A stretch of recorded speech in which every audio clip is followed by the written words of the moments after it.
கோயிலுக்கு நாம கூடி வந்தாங்க. எத்தனையோ தான தர்மங்களை செய்து வந்தார் கோலத்தாக்கவன்றும் தகவலாத்தாக்கவனை செய்யும். ஆனால் எத்தனையோ புண்ணியங்கள் செய்ய வேணும்னு இன்னைக்கு என்ன வரம் செய்தாரே வேலையிலே வந்தம் மாடு வந்தம் மாடு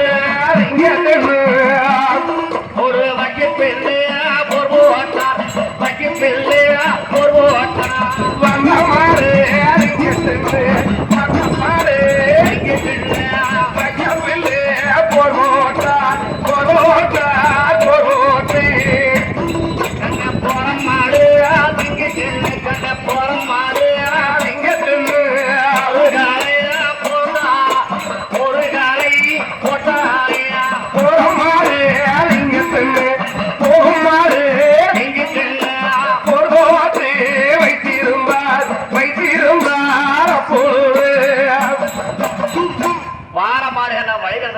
வக்கிப்பில்ல போர்களை போட்டாங்க.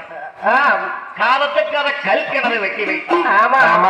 தூரத்துக்கு துறை கிணறு, அன்னமனம் தண்ணீர் பந்தல் என்று பல புண்ணியங்கள் செய்து வந்தார்.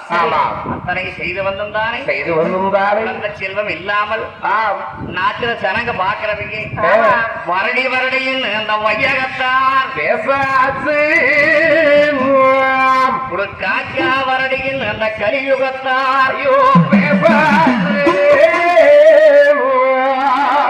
வெள்ளாங்குளம் காடுகளை நான் சுற்றி பார்வையிட்டு வீடு வந்தான் வெள்ளே பவளாத்தா சுவாமி வந்தா சாப்பாடு பண்ணிட்டியா? சாப்பாடு பண்ணலீங்க சாமி.